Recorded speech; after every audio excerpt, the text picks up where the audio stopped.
আজকের আমরা করব মা ও ছেলে গ্রামের রাস্তা দিয়ে হেঁটে যাচ্ছে। তো প্রথমে আগে ফিগারের মধ্যে মাটাকে কমপ্লিট করব আমি।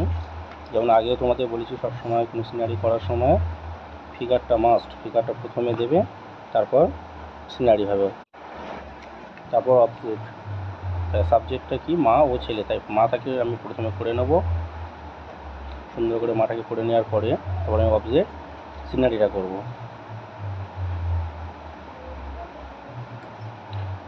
তোমরা, আমি হয়তো 10B পেন্সিল ব্যবহার করছি, তোমরা পারলে ওটাকে তোমরা 2B পেন্সিল, যেহেতু রঙ করবে তোমরা 2B পেন্সিল ব্যবহার করবে, কারণ ডিপ হয়ে গেলে রঙটা ভালো ফুটবে না। এর পরের বার আমি এই ছবিটা আবার তোমাদেরকে রঙ করে দেখাবো। ধপধপি থেকে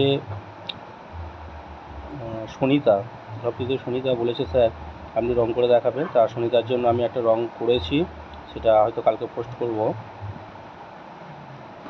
তো মা ও ছেলে পুরো সাবজেক্টটা কমপ্লিট হয়ে গেল। এবার সাবজেক্টের পরে অবজেক্টটা করছি, অবজেক্টটা করে নিচ্ছি একটা সিনারি, কারণ সিনারি ছাড়া কোনো সময় ফিগারে ভালো লাগে না, যদি তোমরা প্রথম শিখছো।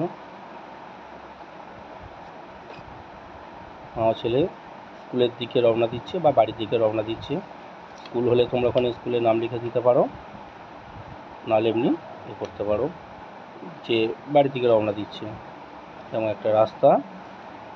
কেমন লাগলো তোমরা অবশ্যই কমেন্টে জানাবে, আর কোথা থেকে দেখছো অবশ্যই সেটা লিখবে।